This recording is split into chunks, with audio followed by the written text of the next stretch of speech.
وہ بھی دلیل کی وجہ سے ہلاک ہو، اور جو زندہ ہو وہ بھی دلیل ہی کی وجہ سے جو ہے وہ زندہ ہو. یعنی واضح طور پہ پتہ ہونا چاہیے کہ یہ بندہ جو ہے وہ گمراہی کی طرف جا رہا ہے یا یہ نیکی کی طرف جا رہا ہے. تو وہ مبلغ جو آئیں گے، ان مبلغین کو ہم جو اللہ کے نمائندے ہوں گے کیسے پہچانیں گے، کس طرح سے ہمیں پتہ چلے گا کہ یہ اللہ کا نمائندہ ہے اور یہ اللہ کا نمائندہ نہیں ہے؟ تو میں اس سے بھی پہلے عرض کروں کہ انسان کی فطرت میں ایک چیز جو ہے وہ موجود ہے.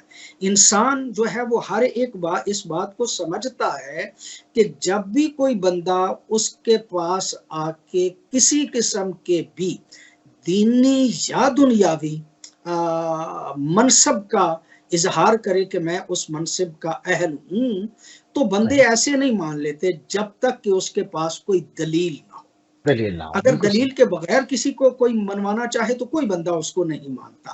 مانتے اسی وقت ہے کسی انسان کو کہ جب وہ اپنے اس دعوے پہ کوئی نہ کوئی دلیل جو ہے وہ لے کے آئے. مثلا فرض کریں کہ ایک دنیاوی اعتبار سے اگر ایک بندہ جو ہے وہ آ کے کہتا ہے کہ میں ڈی پی او ہوں اس ضلع کا، تو ظاہر ہے کہ اس کے پاس کوئی سند ہونی چاہیے، اس کے پاس کوئی لیٹر ہونا چاہیے، کوئی نہ کوئی اس کا بینہ ہونا چاہیے کہ جس سے پتہ چلے. بہت زیادہ شیخ الرئیس شیخ الرئیس کہا جاتا ہے ہمارے ہاں، بہت بڑے مفکر، بہت بڑے. وہ کہتے ہیں کہ اگر کوئی انسان کسی بھی دعوے دار کو بغیر دلیل کے مان لے تو اس کا مطلب یہ کہ وہ عقل سے خالی ہے. صاحب عقل کبھی بھی کسی بندے کو بغیر دلیل کے تسلیم نہیں کرتا، وہ دلیل جو ہے وہ پوچھتا ہے.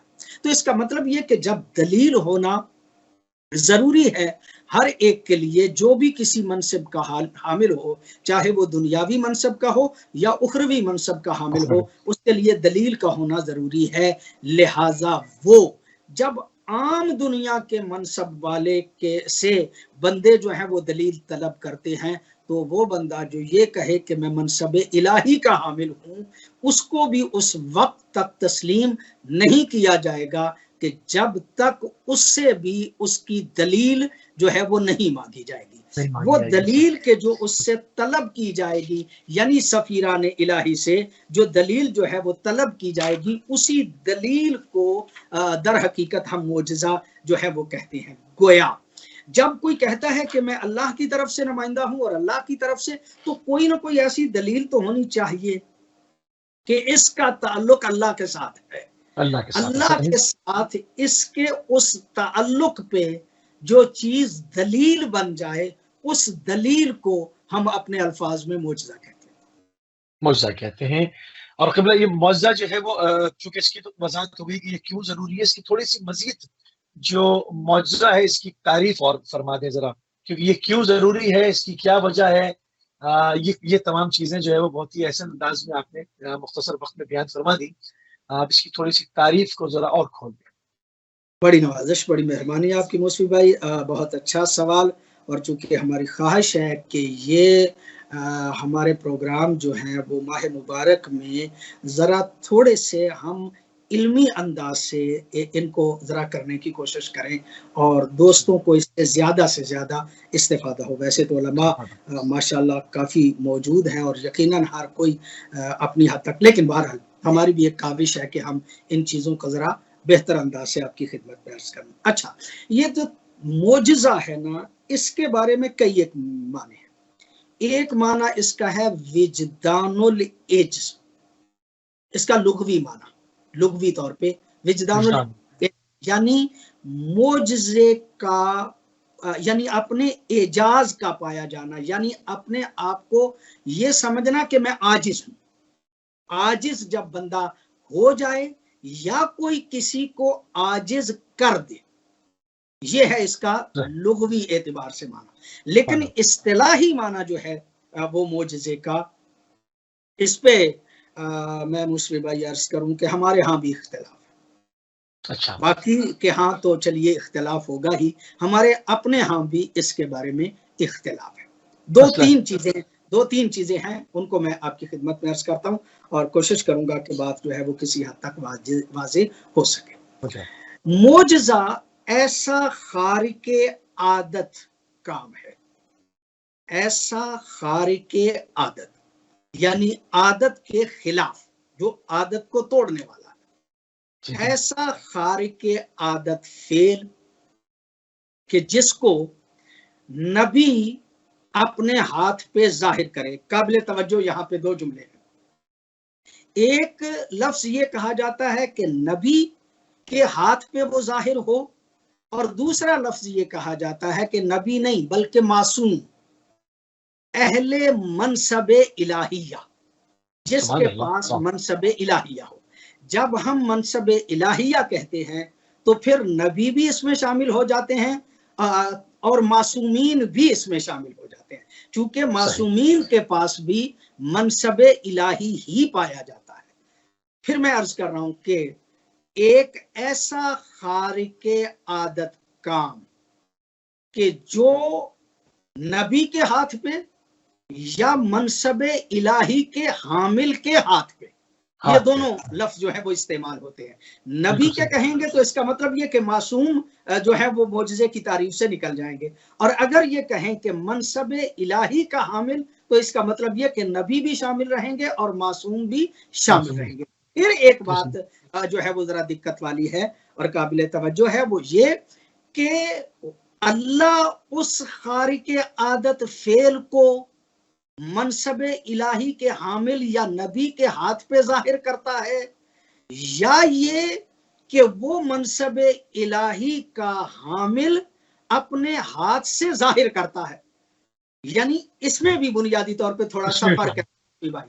یعنی ایک مرتبہ یہ ہے کہ معجزے کی نسبت، یعنی معجزہ فعل خدا ہے یا اس منصب الہی کے حامل شخص کا یہ فعل ہے، اس کے بارے میں پھر جو ہے وہ دو رائے ہمارے ہاں پائی ہیں۔ ایک یہ ہے کہ یہ اللہ اس کے ہاتھ پہ ظاہر کرتا ہے، اور دوسرا یہ ہے کہ وہ خود منصب الہی کا حامل جو ہے وہ اپنے ہاتھ سے اس کا اظہار کرتا ہے۔ یہ فرق جو ہے میں نے آپ کی خدمت میں عرض کر دیا کہ اس سے جو نتیجہ نکلے گا وہ یہ نکلے گا کہ اگر ہم کہیں کہ اللہ ظاہر کرتا ہے تو اس کا مطلب یہ کہ معجزے کا فاعل خدا ہے، اور اگر ہم کہیں کہ وہ معجزہ جو ہے وہ منصب الہی کا حامل یا نبی جو ہے اس کے ہاتھ پہ وہ ظاہر ہوتا ہے تو اس کا مطلب یہ کہ اس کا فاعل جو ہے وہ معصوم کو قرار دیا جائے گا یا نبی کو قرار دیا جائے گا۔ یہ دو جو ہے وہ اختلاف میں نے ضمناً آپ کی خدمت عالیہ میں عرض کر دیے، لیکن اب میں اس کو جو ہے وہ اکٹھا کر رہا ہوں کہ ایسا خارق عادت فعل کہ جو منصب الہی کے حامل شخص کے ہاتھ پہ ظاہر ہو یا اللہ ظاہر کرے، اور یہ خارق عادت کام اس منصب الہی کا حامل شخص اپنے دعوے کے اثبات کے طور پہ لے کے آئے۔ یعنی ایسے ہی وہ اظہار معجزہ نہیں ہوگا، بلکہ اظہار معجزہ کب ہوگا کہ جب وہ اپنے منصب کا اظہار کرے۔ مثلا یہ کہے کہ میں نبی ہوں، مثلا یہ کہے کہ میں امام ہوں، اور لوگ کہیں کہ آپ کی نبوت پہ یا آپ کی امامت پہ دلیل کیا ہے، تو اس وقت جو خارق عادت فعل کا اظہار کیا جائے گا اس کو کہا جائے گا کہ یہ کیا ہے، معجزہ ہے۔ پھر ابھی تعریف مکمل نہیں ہوئی۔ اللہ اس کے ہاتھ پہ منصب ایسا خارق عادت کام کہ جو منصب الہی کے حامل وہ نبی ہو یا معصوم ہو، اس کے فعل پہ اللہ ظاہر کرے یا وہ خود اس کے ہاتھ پہ ظاہر ہو، اور وہ کام جو ہے وہ اس کے دعوے منصب الہی کے ساتھ ملا ہوا ہو۔ اور پھر یہ تیسری شرط جو میں عرض کرنا چاہ رہا ہوں وہ یہ ہے کہ وہ منصب الہی کا حامل تحدی کرے۔ تحدی کرنے کا مطلب یہ کہ کائنات کو وہ چیلنج دے کہ میں یہ کام کر رہا ہوں، اگر تم کر سکتے ہو تو اس جیسا کر کے لے کے آؤ۔ یعنی یہ تحدی بھی اس میں ضروری ہے، تحدی ضروری ہے، اور پھر یہ کہ باقی پوری کائنات اس جیسا کام سے عاجز آ جائے تو ایسے فعل کو معجزہ کہا جاتا ہے۔ شاید میں نے کسی حد تک اس کی تعریف جو ہے وہ کرنے میں میں کامیاب ہوا۔ البتہ میں پھر عرض کروں گا تھوڑی سی اس کے لیے وضاحت کے لیے کہ ایک بات میں نے کہا کہ وہ کام خارق عادت ہو. خارق عادت سے مطلب یعنی عادتاً ایسا کام جو ہے وہ کوئی نہ کر سکتا ہو، خلاف عادت کام کرتا ہو. دوسرا یہ کہ وہ جو کام جس کے ہاتھ پہ ظاہر ہو رہا ہے وہ مدعی منصب الہی ہو، منصب الہی کا وہ مدعی ہو. اور تیسری بات یہ ہے کہ لوگ جو ہیں وہ اس کام سے عاجز آ جائیں، یعنی دوسرے لوگ جو ہیں وہ اس جیسا کام نہ کر سکیں. ہم دیکھتے ہیں کہ دنیا میں جتنے کام بھی ہوتے ہیں، بعض اوقات ایسے کام ہوتے ہیں کہ عام طور پہ عادتاً ایسے کام جو ہیں وہ دوسرے جو ہیں وہ نہیں کر سکتے. ایک تو عادتاً کام. اچھا پھر میں عرض کروں مشفی بھائی کہ جتنے بھی کام ہوتے ہیں نا اس دنیا میں ان کی کوئی نہ کوئی علت ہوتی ہے، کوئی نہ کوئی ان کا سبب ہوتا ہے، وجہ. اچھا جو معجزہ ہوتا ہے وہ خارق عادت تو ہوتا ہے لیکن عقلی طور پہ محال نہیں ہوتا. یہ قابل توجہ بات ہے، قابل توجہ بات ہے. عقلی طور پہ وہ محال نہیں ہوتا. جو عقلی طور پہ محال ہونا اس کے ساتھ معجزے کا تعلق ہی نہیں ہوتا. بالکل صحیح. میں عرض کروں، مثلا فرض کریں کہ کوئی بندہ یہ کہتا ہے کہ کیا اللہ اس بات پہ قادر ہے کہ میں اس وقت جو موجود ہوں اس وقت میں موجود بھی ہوں اور نہ بھی ہوں. یعنی وجود و عدم کو اکٹھا کرنا کیا یہ ممکن ہے؟ اگر یہ بحث ایسی ہو کہ وجود و عدم جیسے کہا جاتا ہے کہ ان کو اکٹھا کرنا، یہ اگر سوچا جائے تو یہ عقلی طور پہ محال ہے. جو چیز عقلی طور پہ محال ہو اس کا معجزے کے ساتھ کوئی تعلق نہیں ہوتا. مثلا میں اور ایک مثال آپ کی خدمت میں جو ہے وہ عرض کرتا ہوں کہ تاکہ یہ بات جو ہے وہ پوری طرح سے واضح جو ہے وہ ہو جائے. مثلا ہم کہتے ہیں کہ ایک موضوع ہے، ایک بہت بڑا پتھر ہے پہاڑ نما، اس کو ایک بندہ اٹھا لے اور اٹھا کے یا مطلب زیادہ بندے اٹھا کے اس کو دوسری جگہ پہ لے جائے. یہ تو ممکن ہے کہ بہت بڑا پتھر ہے اس کو کئی بندے ملا کے. لیکن کیا یہ بھی ممکن ہے کہ ایک بندہ پیچھے ہٹ کے دعا کرے اور وہ پتھر جو ہے اٹھ جائے؟ یہ دعا کے ذریعے سے اٹھ جانا یہ خارق عادت ہے.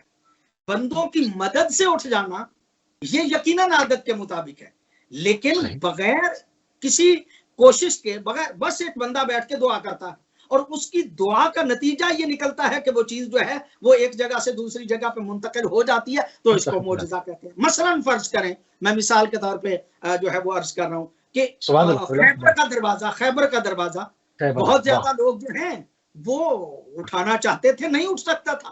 حضرت علی نے ایک ہی مرتبہ اٹھا لیا، اور جب کہا جاتا ہے کہ اٹھا کے سارے لشکر کو اوپر سے جو ہے وہ چلا دیا، تو اس کا مطلب یہ کہ وہ کام جو عادتاً نہ ہو اور وہ کسی منصب الہی کا حامل اپنے ہاتھ سے ظاہر کر دے تو اس کو گویا معجزہ کہا جاتا ہے. مثلا میں عرض کرتا ہوں کہ بیمار ہیں، ان بیماروں کو تندرستی دینے کے لیے ایک تو طریقہ وہی سادہ سا ہے کہ جناب ان کو دوائی دی جائے، ایک تسلسل کے ساتھ جو ہے ان کو دوائی دے کے ٹھیک کر لیا جائے. یہ عادتاً ممکن ہے، ایسا پہلے بھی تھا آج بھی ہے. لیکن ایک مادرزاد اندھا ہے اور اس کو ہاتھ پھیر کے جو ہے اس کو بینائی مل جائے، یقیناً یہ عادت کے مطابق نہیں ہے، یہ خارق عادت کام ہے. ایسا خارق عادت کام جو ہے اس کو جو ہے وہ کہا جاتا ہے کہ یہ کیا ہے؟ معجزہ ہے. لہٰذا اس کے حوالے سے آگے چل کے ہم اس بات کا ذکر بھی کریں گے کہ حضرت جو ہیں وہ عیسیٰ ایسے ہی کرتے تھے، نبی تھے، اللہ کی طرف سے ایک منصب کے حامل تھے، اور وہ ایسا کرتے تھے کہ لوگوں کو، مادرزاد اندھوں کو جو ہے وہ شفا دے دیتے تھے، اور اسی طرح مردوں کو زندہ کر. اب ظاہر ہے مردوں کو زندہ کرنا یہ علم طب کے اعتبار سے ممکن نہیں ہے، ظاہری اعتبار سے عادتاً ایسے نہیں ہوتا. لیکن اگر کوئی شخصیت ایسا کر دیتی ہے کہ وہ مردوں کو زندہ کر دیتی ہے، مطلب یہ حضرت عیسیٰ کے بارے میں بھی ہے اور معصومین علیہ الصلوۃ والسلام کے بارے میں بھی یہ معجزات جو ہیں وہ ایسے ملتے ہیں. تو گویا جو خارق عادت کام ہو اور وہ کیا جائے اور عقلی طور پہ محال بھی نہ ہو تو اس کو معجزہ کہا جاتا ہے۔ ایک مثال اور جو ہے وہ آپ کی خدمت عالیہ میں عرض کروں کہ اسی طرح سے اور بھی مطلب جتنے کام ہم کرتے ہیں، چلیے میں زیادہ مثالوں میں نہ پڑھوں، جتنے کام بھی خارق عادت ہیں، عادتاً بندے نہیں کر سکتے، اگر منصب الہی کا حامل ان کو لوگوں کے سامنے ظاہر کر دیتا۔ مثلا فرض کریں، ایک مثال میرے ذہن میں آ گئی ہے، تو سانپ، اس کا طریقہ کیا ہے کہ پہلے اس کا بچہ چھوٹا ہوتا ہے، پھر وہی بچہ جو ہے وہ آہستہ آہستہ بڑا ہو کے پورا سانپ جو ہے وہ بن جاتا ہے۔ تو یہ تو ہے طریقہ عادتاً کا، لیکن اگر ایک شخصیت منصب الہی کی حامل اپنے عصا کو پھینک دے اور وہ چلتا پھرتا جو ہے وہ سانپ جو ہے وہ بن جائے تو یہ اعجاز قرار پائے گا۔ گویا ہماری اس ساری بحث کا نتیجہ یہ نکلتا ہے کہ معجزہ خارق عادت کام ہے۔ خارق عادت کام اگر کیا جائے تو اس کو معجزہ کہا جاتا ہے۔ باقی دو صفات ہیں، ان کے لیے آگے پھر آپ جیسے جیسے سوال کریں گے اس کی وضاحت ہم آپ کی خدمت عالیہ میں عرض کریں۔ بہت عمدہ، بہت ہی خوبصورت طریقے سے معجزے کی تعریف مثالوں کے ساتھ اور دلیلوں کے ساتھ جو ہے وہ قبلہ یزدانی صاحب جو ہے وہ پیش فرما رہے تھے۔ تھوڑا سا قبلہ اور کھولتے ہیں پروگرام کو اور مزید اس کے اندر جو ہے پوائنٹ شامل کرتے ہیں تاکہ زیادہ سے زیادہ ہماری جو نوجوان نسل ہے، جو یوتھ ہے، زیادہ سے زیادہ اس سے استفادہ کرے۔ معجزہ اور کرامت میں بیسیکلی قبلہ کیا فرق ہے؟ عموماً لوگ اس کے اوپر بڑے کنفیوز ہو جاتے ہیں، کیونکہ ایک طرف ائمہ معصومین علیہ السلام ہیں، انبیاء ہیں، دوسری طرف جو ہے وہ ان کے خالص چاہنے والے جن کو ہم اولیاء اللہ کہتے ہیں۔ تو عموماً لوگ کرامات اور معجزات کے اندر جو ہے وہ اشتباہ کرتے ہیں۔ اس کو کھول دے گا۔ جی بڑی نوازش، بڑی مہربانی موسوی بھائی، بہت اچھا سوال آپ کا، اور میں عرض کروں، میں نے پہلے بھی اپنی معجزے کی تعریف جو علماء نے کی ہے میں نے اس میں بیان کرتے ہوئے ایک جملہ کہا تھا، فرق ہے ذرا تعریف میں۔ بعض لوگ یہ کہتے ہیں کہ معجزہ صرف نبی کے ہاتھ پہ ہوتا ہے، ہمارا نقطہ نظر جو ہے اس میں عمومی رائے یہ ہے کہ منصب الہی کا حامل۔ اچھا، منصب الہی کا حامل جب کہا جائے تو اس سے مراد ہماری یہ ہوتی ہے کہ معصومین بھی اس میں شامل ہیں۔ اچھا، نبی ہو یا معصوم ہو، اب ایک فرق ہے جن کا علماء یہ فرماتے ہیں کہ صفائے قلب جن میں پائی جاتی ہے، جو اللہ کے ہاں جو ہے وہ مقرب بندے ہوتے ہیں، جو مستجاب الدعا ہوتے ہیں، جو دعا کریں تو اللہ رب العزت ان کی دعا کو رد جو ہے وہ نہیں کرتا۔ وہ ایسے لوگ کہ جو کسی منصب کا اعلان نہیں کرتے، یہ فرق ہے بنیادی طور پہ، اس کو ذرا جو ہے وہ توجہ کی ضرورت ہے۔ امام چونکہ منصب کا اظہار کرتا ہے، کچھ لوگ ایسے ہوتے ہیں کہ جو کسی منصب کا اعلان نہیں کرتے، وہ یہ نہیں کہتے کہ ہم ولی اللہ ہیں، وہ یہ نہیں کہتے کہ ہم مقرب خدا ہیں، لوگ ان کے پاس جاتے ہیں اور کہتے ہیں کہ ہمارے لیے دعا کیجیے۔ لوگ جاتے ہیں اور وہ چونکہ صفائے قلب رکھتے ہیں، ان کا ایک بڑا گہرا تعلق ہوتا ہے ذات توحید کے ساتھ، لہذا اس گہرے تعلق اور تقرب الہی کی وجہ سے وہ بارگاہ خدا بندی میں دعا کرتے ہیں، اللہ ان کی دعا کو قبول کر لیتا ہے۔ جب ان کی دعا کو قبول کر لیتا ہے تو وہ جو ان کی دعا قبول ہو جاتی ہے اس کو اصطلاح میں کرامت کہا جاتا ہے۔ ہمارے برادران اہل سنت معصومین کے وہ کام کہ جو خارق عادت ہیں ان کو بھی کرامت کہتے ہیں، اور جو عام طور پہ ہمارے دوستوں کے ہاں، ہمارے برادران کے ہاں جو معروف ہیں اولیاء اللہ، ان کے وہ جو اظہار کرتے ہیں نا جن چیزوں کو کہ خارق عادت کام انہوں نے کیے، ان کو عام طور پہ کرامات کہا جاتا ہے، اور پھر وہ معصوم کے کام کو بھی کرامت ہی کہتے ہیں، چونکہ ان کے نزدیک وہ عصمت کے اس درجے پہ فائز نہیں، لیکن ان کی عظمت کے قائل ہیں سارے برادران، شیعہ بھی اور اہل سنت بھی، لہذا وہ معصومین کے وہ کام جن کا انکار ممکن نہیں، جن کے بارے میں کہا جاتا ہے کہ ان سے یہ کاموں کا اظہار ہوا، یعنی معجزات کا اظہار ہوا، ان کو وہ کرامت کہتے ہیں۔ لیکن ہمارا نقطہ نظر جو ہے وہ یہ ہے کہ منصب الہی کا حامل منصب، میں بار بار اس بات کو کہہ رہا ہوں تاکہ یہ بات واضح ہو جائے، منصب الہی کا جو اہل ہے، جو منصب الہی رکھتا ہے، وہ نبی ہو یا معصوم ہو، اپنے اس منصب کے اظہار پر لوگوں کے سامنے جو خارق عادت کام کرے گا اس کو معجزہ کہا جائے گا، اور جو عام طور پہ نیک لوگ، متقی لوگ، پرہیزگار لوگ، اللہ کے مقرب بندے جو ہیں وہ خارق عادت کام کریں گے، ایسے کاموں کو کرامت جو ہے وہ کہا جائے گا۔ مثلا جی، مثلا ایک بات مثال، ایک میں مثال آپ کی خدمت میں عرض کر لوں اس کے بعد، مثلا جناب مریم، حضرت مریم جو ہیں وہ ظاہرہ کسی منصب کی حامل تو نہیں تھی، جب حضرت زکریا کی وہ کفالت میں تھی، اور حضرت زکریا کے بارے میں یہ ملتا ہے کہ جناب مریم کو وہ بیت المقدس کے ایک کمرے میں کہ جو وہاں پہ موجود تھا، اس میں جناب مریم کی کفالت کرتے تھے، وہاں پہ جناب مریم رہتی تھی، اور جب جناب مریم وہاں پہ رہتی تھی تو حضرت زکریا اس تالے کو بند کر کے چلے جاتے تھے، اور خود جب آتے تھے تو آ کے اس تالے کو کھول کے آپ کے لیے آپ کی ضروریات کی تمام چیزیں اور وہ جو ہے وہ لے کے آیا کرتے تھے جناب حضرت زکریا۔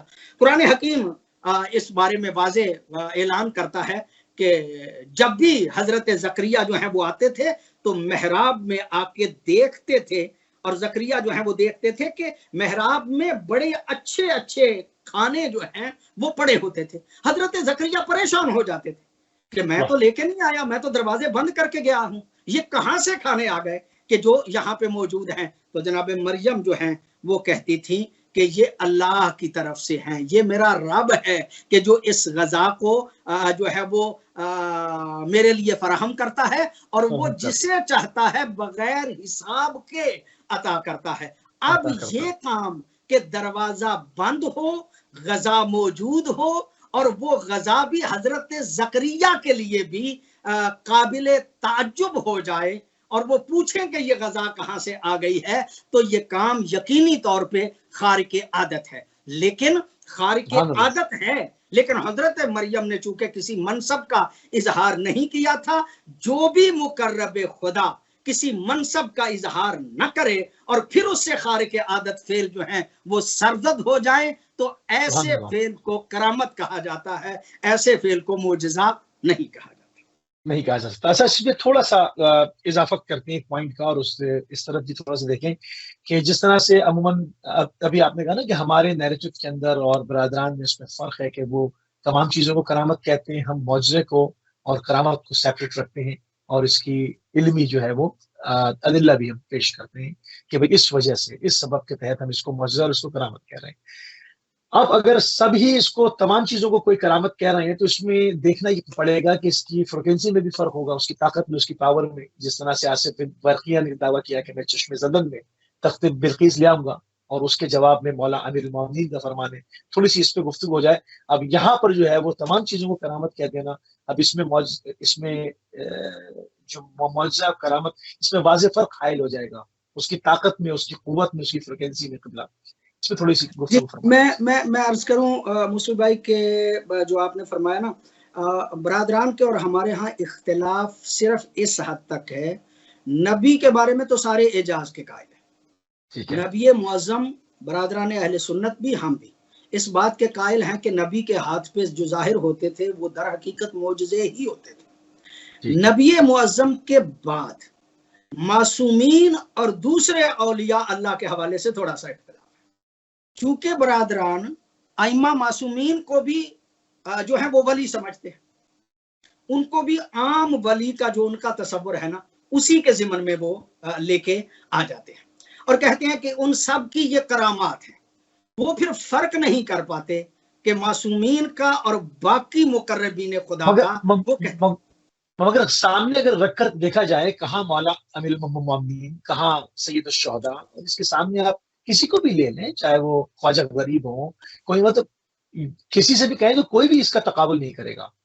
مطلب نہیں میں جو عرض کرنا چاہ رہا ہوں نا برادران کے ہاں، وہ یہ ہے کہ وہ سب کی کرامت کے قائل ہیں، معجزے کے قائل نہیں۔ میں نے جو عرض کیا نا فرق، وہ بڑا واضح فرق ہے، وہ یہ ہے کہ ہم کہتے ہیں منصب الہی کا اظہار کریں اور لوگ کہیں کہ ہم آپ کو نہیں مانتے، لوگ کہیں کہ ہم آپ کو نہیں مانتے۔ ایک مثال فوری طور پہ میرے ذہن میں آ گئی ہے اور میں آپ کی خدمت عالیہ میں عرض کرتا ہوں۔ آپ نے مثال دی آصف بن برقیہ کی، مولا حضرت امام موسیٰ کاظم علیہ الصلوۃ والسلام کے حوالے سے آپ کے لیے یہ اور بھی بات جو ہے وہ قابل توجہ ہے، آپ چونکہ موسوی ہیں، اولاد ہیں سرکار امام موسیٰ کاظم علیہ الصلوۃ والسلام کی۔ ایک بہت بڑا عالم تھا، عبداللہ ظاہراً اس کا نام تھا، مدینے میں رہتا تھا۔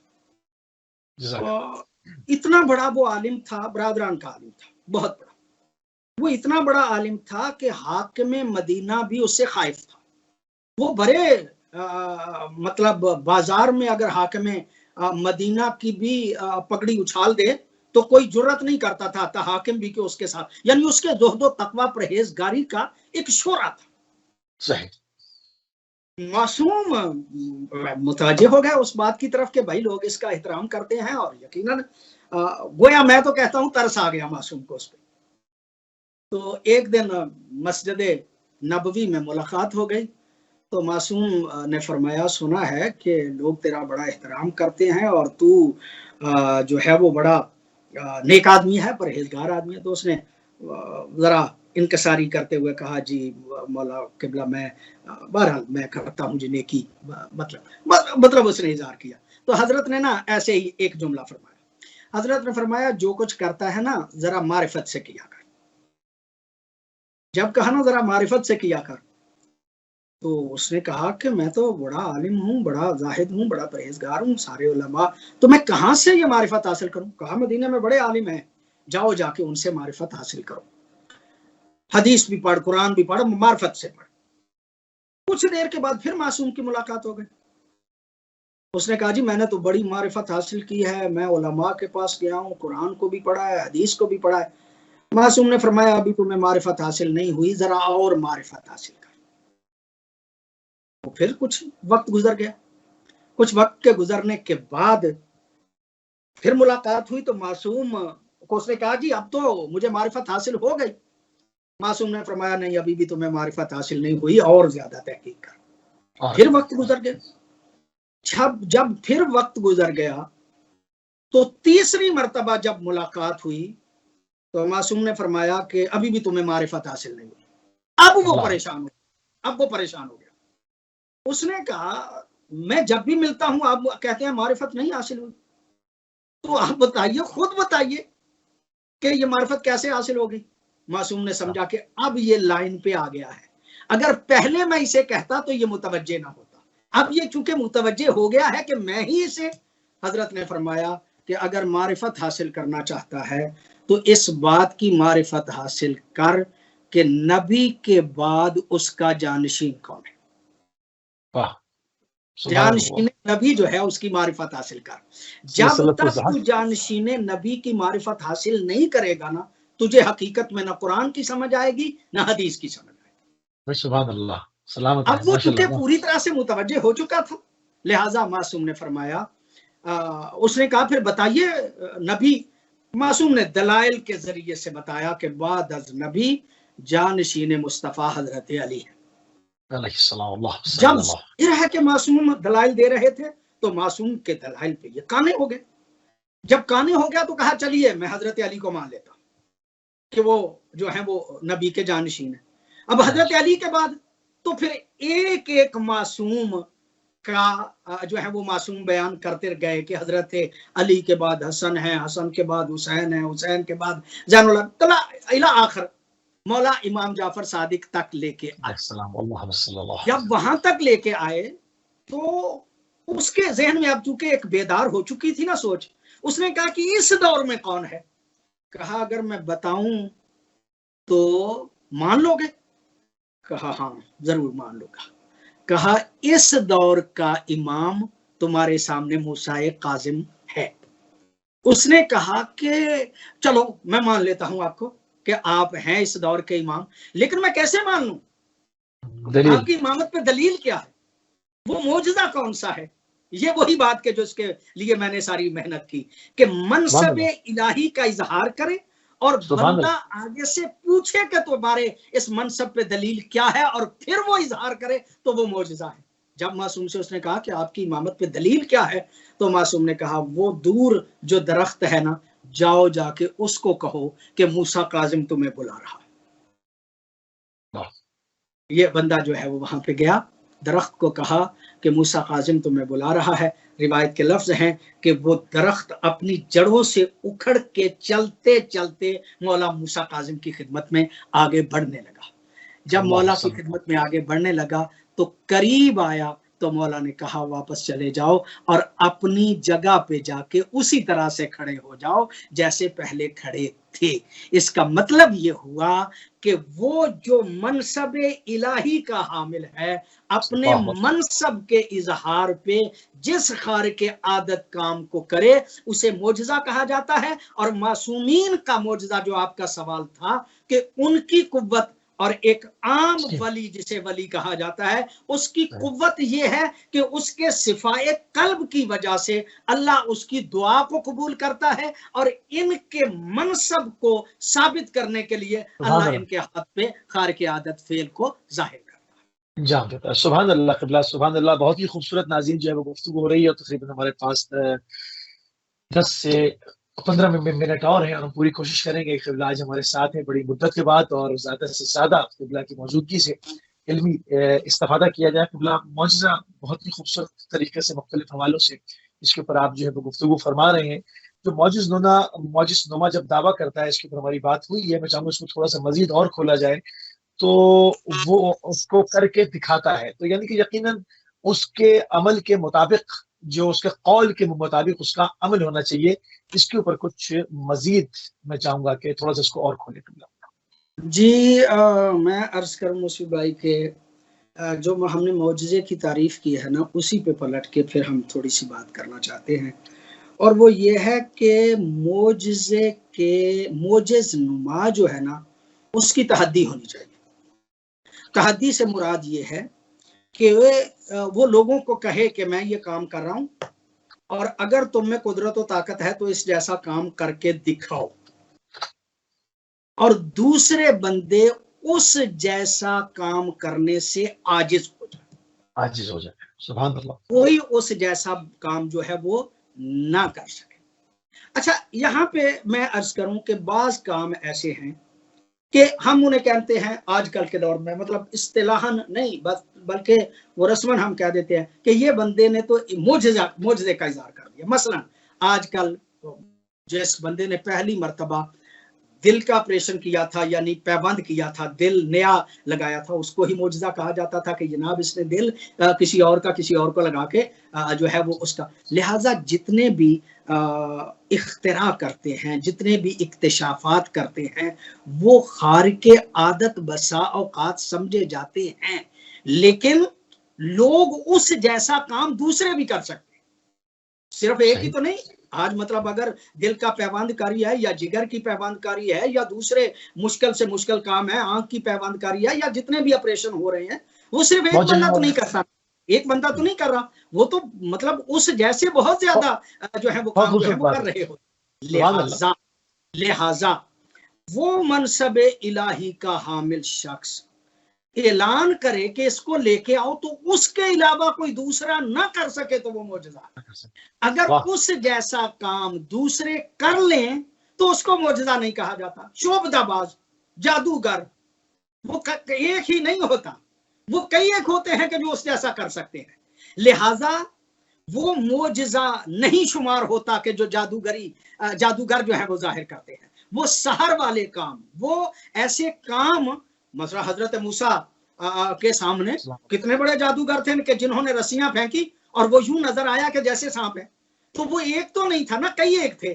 جو کام کئی ایک کر سکے وہ جادو تو ہو سکتا ہے، وہ معجزہ جو ہے وہ نہیں ہو سکتا۔ لہذا جو میں نے بات عرض کی تعریف میں وہ یہ ہے کہ معجزہ ظاہر کرنے والا یا جس کے ہاتھ پہ ظاہر ہوتا ہے وہ تحدی کرے، چیلنج کرے کہ لے آؤ اس جیسا کام، اور کوئی اس کے مطابق کام نہ کر سکے تو یقینی طور پہ وہ معجزہ جو ہے وہ ہوتا ہے۔ پھر ایک بات جو آپ نے سوال تھا، اور میرے خیال میں آپ کے اسی سوال پہ آج کا ہمارا پروگرام جو ہے وہ تقریباً شاید وقت میرے سامنے بھی ہے، شاید اختتام کو پہنچ جائے، اور وہ میں آپ کی خدمت عالیہ میں عرض کروں کہ جب بھی خارق عادت فعل کا کوئی منصب الہی کا حامل اظہار کرے، لوگوں کو تحدی کرے، تو وہ جو کہے نا اس کے مطابق ہونا چاہیے، واہ، اس کے مطابق ہی ہونا چاہیے۔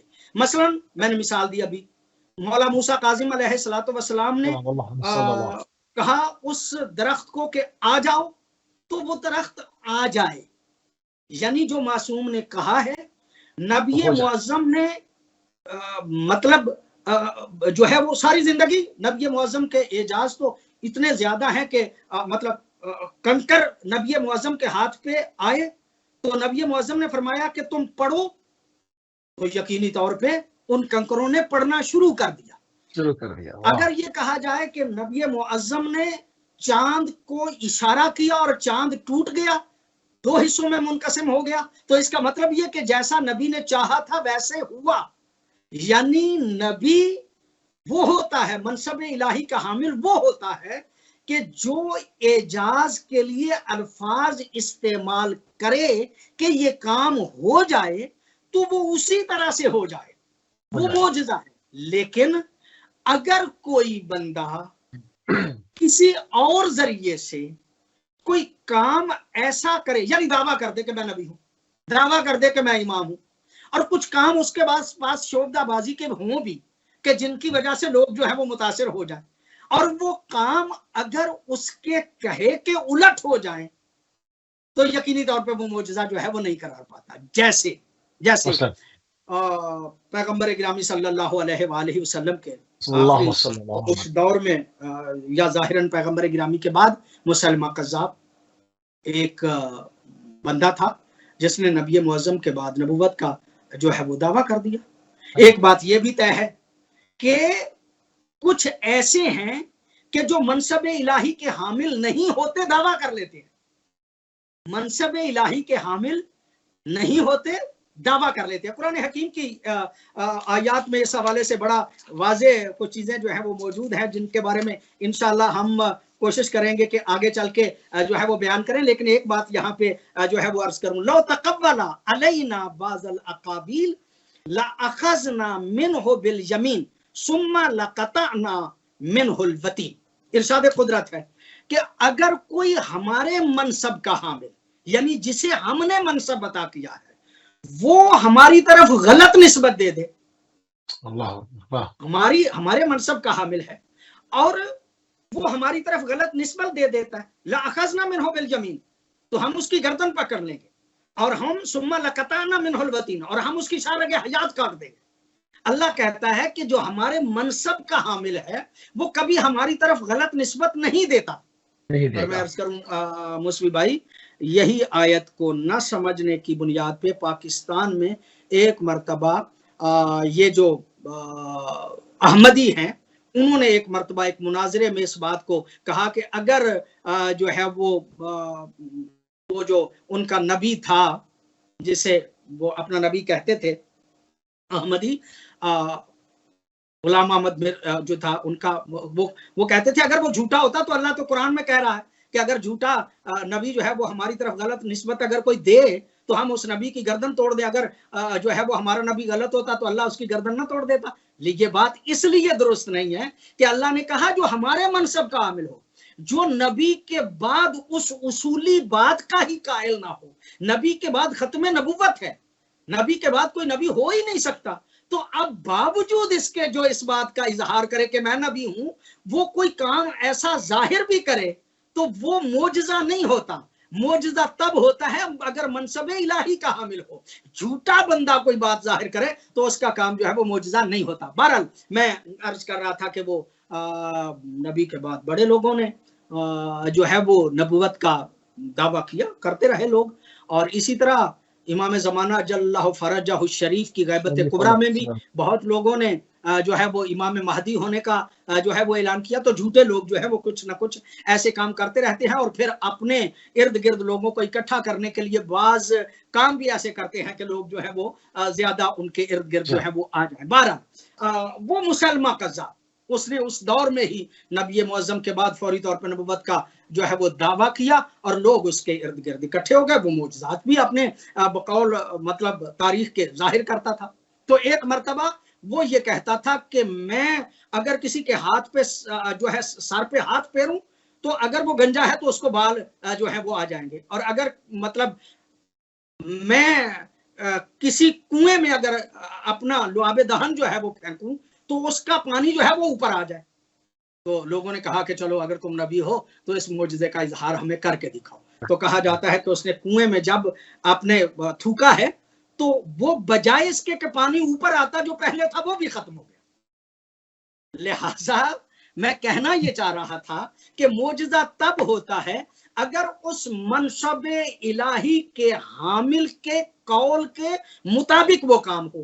اگر اس کے الٹ ہو جائے تو پھر بھی وہ معجزہ نہیں ہوتا. لہذا میرے خیال میں باقی باتیں جو ہیں وہ آگے چل کے جو ہے وہ عرض کریں گے. آج کے حوالے سے اگر آپ مناسب سمجھے تو یہی تک، ورنہ بات کی جا سکتی ہے آگے. بالکل، تھوڑا سا ہمارے پاس تقریباً 2-3 منٹ ہیں. جہاں پر آپ نے چیلنج کی بات کی تھی وہاں مجھے سلونی کی صدا جو ہے وہ ذہن میں گونجی. تھوڑے سے 2 جملے مولانا امیر المومنین کی بارگاہ. بڑی نوازش، بڑی مہربانی. ویسے تو سرکار حضرت امیر المومنین علی علیہ الصلوۃ والسلام بعد نبی جانشین رسول ہیں، امام ہیں، اور یقینی طور پہ ان کے اعجاز اور معجزات جو ہیں وہ بہت زیادہ ہیں. لوگوں کو اپنی امامت کے ثابت کرنے کے لیے ساری زندگی ہی معصومین کی جو ہے وہ معجزہ ہے. لیکن وہ بات جو تھی اس میں بھی اظہار یہی ہوتا ہے کہ علمی اعتبار سے، اور میں سمجھتا ہوں کہ یہ علمی اعتبار سے اگر اس طرح سے اعجاز نہ بھی کہا جائے تو وارث علم نبی ہونے کا تقاضا یہ تھا. وارث علم نبی ہونے کا تقاضا یہ تھا کہ چونکہ نبی معظم نے فرمایا تھا کہ انا مدینۃ العلم وعلی بابھا، میں علم کا شہر ہوں اور علی اس کا دروازہ ہے. تو مولا کائنات نے یہ جو جملہ کہا تھا یہ بھی در حقیقت جملہ پیغمبر گرامی کے علم کے اظہار کے طور پہ ہی تھا کہ جو علم حضرت علی کے پاس ہے یقینی طور پہ وہ عطا کردہ ہے نبی معظم کا. لہٰذا ممبر سلونی پہ بیٹھ کے سرکار امیر المومنین نے فرمایا تھا، چیلنج کیا تھا لوگوں کو، سلونی قبل ان تفقدونی، اے لوگو سوال کرو مجھ سے جو چاہتے ہو، ماشے تم جو تم چاہتے ہو، جب تک میں تم میں ہوں تو مجھ سے سوال کرتے جاؤ. انی عارف طرق السماوات من الارض، یہ اس دور میں بات کرنا لوگوں کے لیے واقعا معجزہ تھا. حضرت علی فرماتے ہیں میں آسمانوں کے راستے زمینوں کے راستوں سے زیادہ بہتر جانتا ہوں.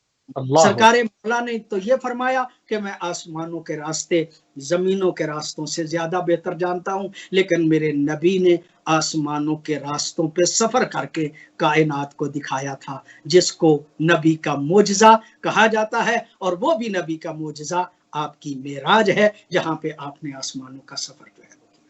سبحان اللہ. قبلہ انتہائی مشکور ہیں اور انتہائی ممنون ہیں قبلہ کہ آپ نے ایک مرتبہ پھر اپنا قیمتی ٹائم جو ہے وہ اہل بیت ٹی وی کو دیا اور ایک کافی عرصے کے بعد جو ہے وہ آپ کے ساتھ شو کیا اور پوری کوشش کی اپنے اس مختصر سے ٹائم میں کہ زیادہ سے زیادہ جو ہے قبلہ کی موجودگی سے فائدہ اٹھایا جائے اور ہماری جو نوجوان نسل ہے اس تک، ان کے اذان عالیہ تک ان تمام چیزوں کو جو علمی دلائل کے ساتھ ہیں وہ پہنچایا جائے. اور ہمارا موضوع معجزہ رہا، معجزہ اور کرامات اور بہت ساری پوائنٹس، پوری کوشش کی ہے کہ اس میں جو ہے وہ زیادہ سے زیادہ جہتوں کے اوپر آج جو ہے وہ بات ہو.